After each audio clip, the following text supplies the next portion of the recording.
This is going to be just a quick video on some of the things I encountered with my Mavic Pro. I've had it a couple of weeks now, and granted, this is the first drone I've ever had, but I've flown RC planes and helicopters for a long time, and the controls are kind of the same, but the theory is boatloads different.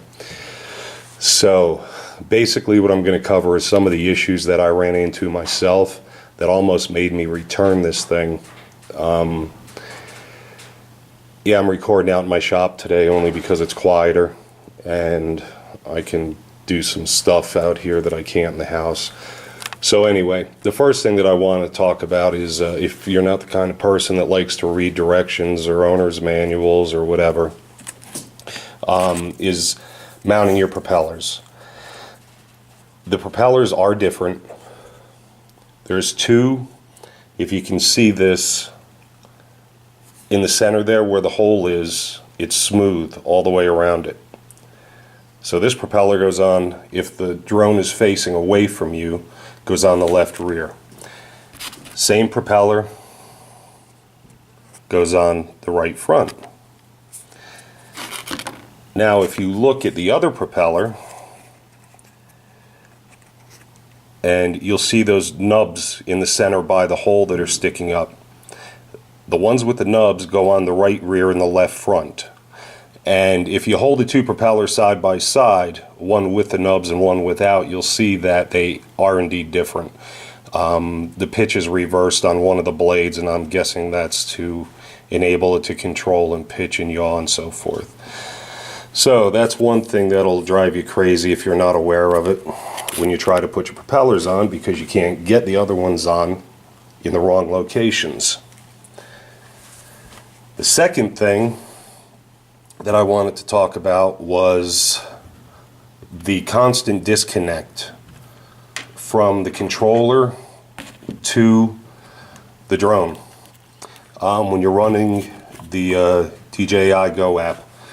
And what I did is I used this cable, the one that they give you that fits my phone anyway, is this little thing, and let's just say it was problematic. So anyway, I grabbed another cable that I use for charging an old cell phone. I only use it for photos, and instead of plugging it in here, boy, my shop is a dusty mess. Plug the USB side to the back of the controller and the other end into your phone. Well, that didn't help. I was still getting constant disconnects. So the charging unit has the same cord, and it's a little smaller, shorter that is. So what I did is I used this one, and believe it or not, I've flown it probably 4 or 5 times now and haven't had a single disconnect. And it's a pain in the neck because with the phone and the cable that they give you, it's nice because it fits in like this, and there's not anything sticking out past the controller arms. Unfortunately, this one sticks way out like that, and it's kind of annoying to have that poking into your hand while you're flying.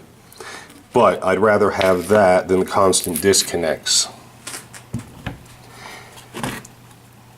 What I did do prior to trying that little cable is I removed the DJI Go app from my phone and cleared the cache, reinstalled the app as well. I did read online that that may be beneficial. So I tried it, and apparently the combination of that and using the charging jack for the RC to connect to the phone has removed all of my disconnects. Oh, and I forgot to mention that when you buy your props, you get one of each. You get the one without the nubs, and you get the one with the nubs. So keep that in mind if you break two of the same nubless or nubbers, that you can you're going to need to get 2 sets of props. Alright, the other problem that I had was calibrating the forward and bottom sensors. I originally tried this on Windows 7 on a computer with a 27-inch monitor, and I tried it a billion times. I took everyone's advice online with disabling signature for the drivers and so on and so on and so on, and probably wasted 8 to 10 hours dicking around with it, and I never could get it to work. So I compiled a bunch of things that I read, and I wound up putting Windows 10 on my laptop, which was also Windows 7, and it didn't work on my laptop as well. So anyway, I downloaded Windows 10, and if you're having trouble finding that, or if you want to do that, just send me a comment and I'll send you a link to where you can do that. Get Windows 10 for free, that is. And after installing the Windows 10, I figured out how to disable the driver signature. Then I reinstalled the DJI Assistant after disabling the driver signature, and believe it or not, the first time it calibrated perfectly without any problems. The steps for disabling that are here. Let's see if I can get that where you can actually see them. And of course, light and shade is not cool. Let me see if I can use the light off my phone to... Okay, hopefully that's focused well enough that you can see it.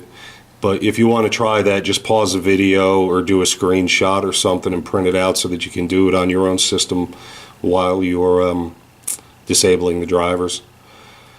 But yeah, no joke. Everything that I tried that people suggested did not work, but going this route did. So I just wanted to share this info because I know how frustrated I got, and like I said, I was ready to take this thing back, but yesterday flying it, I had 0 disconnects. The system warning app error message disappeared off of my RC, and now it actually seems to be doing what it's supposed to be doing as far as flying goes. Oh, one other thing I wanted to mention as well is this cover over your camera. I've seen a lot of people that say you can fly with it on or fly with it off. Well, you should not fly with it on. And this is a pain with one hand, but I'll show you why. If you look behind the camera, you can see that grill. That's actually to prevent debris from getting through there, because that's to cool the insides of the aircraft. And when you look through the back, you can see where the air exits. So flying with that cover on is a bad idea. If you have an overheat problem, you know how hardware gets when it gets too hot. You know, it could end up causing a problem with flight control and possibly crashing your drone. So I just thought I'd bring that up as well. So anyway, just to recap,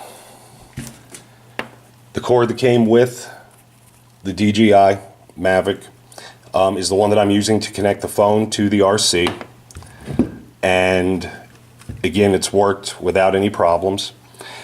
The props do have different styles, so you can only put them on where they belong. And Windows 10 with driver signature disabled will allow you to calibrate your forward and bottom sensors, or at least it did on mine. And like I said, I tried everything else that I read, other videos that I watched, and nothing else worked until I did this. Oh, and I'm sorry, the screen resolution that I used was 1600 by 900. So that may or may not be a problem, because that's what it set to by default after I installed Windows 10. So if you're still having problems, you might want to check that resolution. But other than that, it seems to be, like I said, working as it should. So hopefully this helps somebody, and if you have any questions, just give me a heads up and I'll try and help. Thanks.